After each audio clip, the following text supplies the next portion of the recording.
is both a knowledge bank and a solutions bank. So knowledge coming from doing research, and then that research is then used into providing solutions. And then there's the other aspect of me where I'm a thinker, I like to look at things, and I like to understand. So when I was thinking about the discussion today, I looked at two things. Several years ago, in 2018, we produced this book. It was the Zimbabwe Climate Smart Agriculture Investment Plan.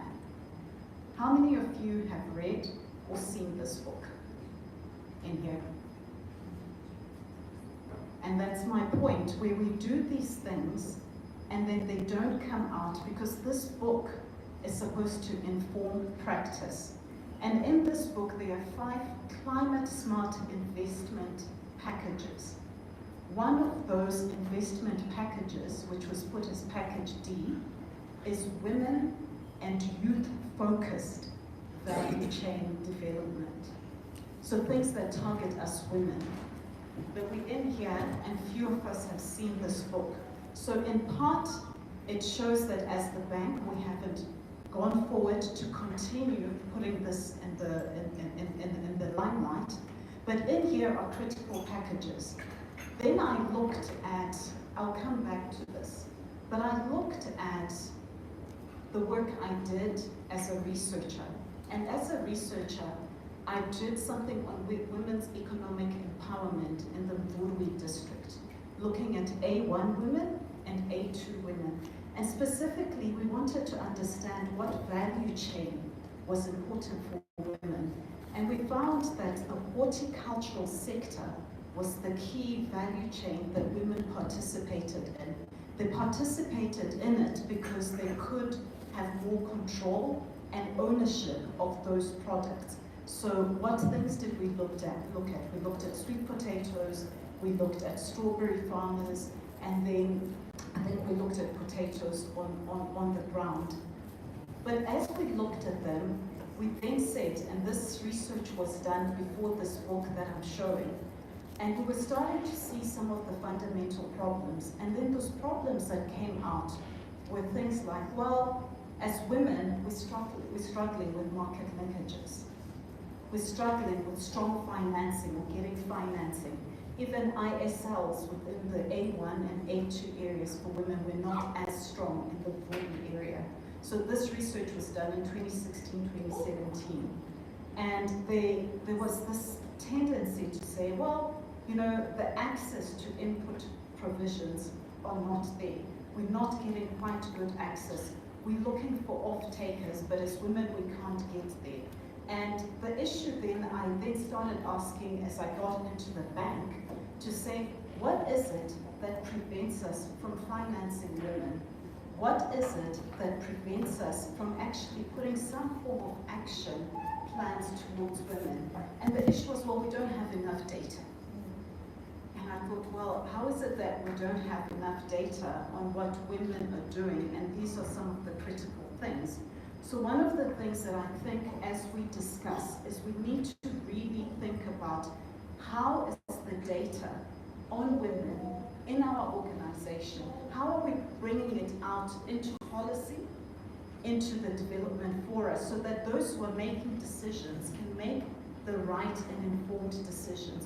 Those who are in the banking sector can be able to understand we have a group of 10,000 women, and this makes more economic sense for us to invest in this particular area. So that was one of the key things that I thought about, and I really think we need to really discuss that. How are we putting that data across of all the women who are doing some form of horticulture? It could be poultry, it could be anything else, but how are we putting the data across? Because that data, if I'm in the private sector, also influences how I'm going to come in and finance. So that was kind of one of the key things that I was thinking of. Then when we did the CSAIP, we looked at how much would it cost, right, to fund a woman or an individual. How much would they need? And in that costing, right, and this specifically, we're looking at peri-urban agriculture. So horticulture, so people who were doing sweet potato, people who were doing, I think if I can just look here again, I think we looked at sweet potato and the vegetables, so market gardening. And when we looked at it, we based it on some World Bank costings. And then when I looked at it this morning as I was coming here, I said, wow, it's actually not that expensive. So in our costing, we say that to include, and here we looked at women and youth, so we can maybe divide it by half. But if we were to cut and if we were to put in specific supplies, have the private sector involved, it would cost us per beneficiary about $330 to $670 in funding, right? So think about it, $330, $670, that's including women and youth, and it's only focusing on Harare, and we use the peri-urban area, so what data we had, right? So I say to myself, how much can one make in selling sweet potatoes? How much can a company make if they took women as off-takers and they invested $330? It's $330, not $3,000. I just want to repeat, $330. Surely that's the data that one needs to say, if you invest in this amount in me, this is what you will get at the end. So let's start talking numbers. Let's start talking financing. So I know we have the Ministry of Agriculture, we have HDC in here, we have the banks in here.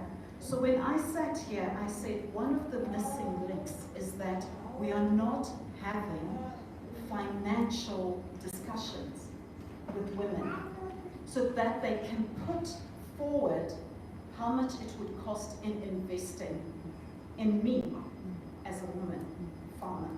This is how much you need and this is what you will get. This is your return on investment. So that was one. We looked at just the return on investment.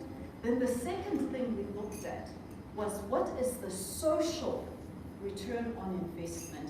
Now the social return on investment for us, we didn't look at it in terms of just the numbers. But if I am a woman in agriculture, doing horticulture, what is the subsequent impact on the family? What is the subsequent impact on the community? And our numbers actually say that once you invest in women who are in horticulture actually, right? Because it's a high return and it's a fast-moving sector, right? We found that the number of malnourished children who are part of a family who are in urban farming horticulture is actually much lower. So we found that it was 20% compared to 82% of those who are not in urban farming. So this is the social return on investment of investing that $300 on a woman farmer and how it will affect the community and the family. So really my remarks were really short in saying we've got to have data. We have the data. We have to put the data out so that we can be able to show the economic value, right, your return on investment, and the social value, your social return on investment. So my messaging as we go out is bankers, let's start thinking about tailored financial activities that where we can educate women on the economic value and the social return on investments. Because we can do it as women, we can do it as a nation and as a grouping. But what we need is to make sure we have the right data that informs policy, that informs the private sector who then want to come in to be the off-takers, that also informs us in the development world. Because if I'm a development practitioner and giving money towards something, I need to know what the social return on investment would be. How will this improve livelihoods? And I think there is a case that is made. So if you haven't read this book, and I'm not marketing it because it's for free. I will share a link, and I think it will be good just to go through it, because not only is it just talking, and I've just focused on data, I've focused on the social return on investment and the return on investment, and that it's only $300 investment per beneficiary that can give you a good return on investment.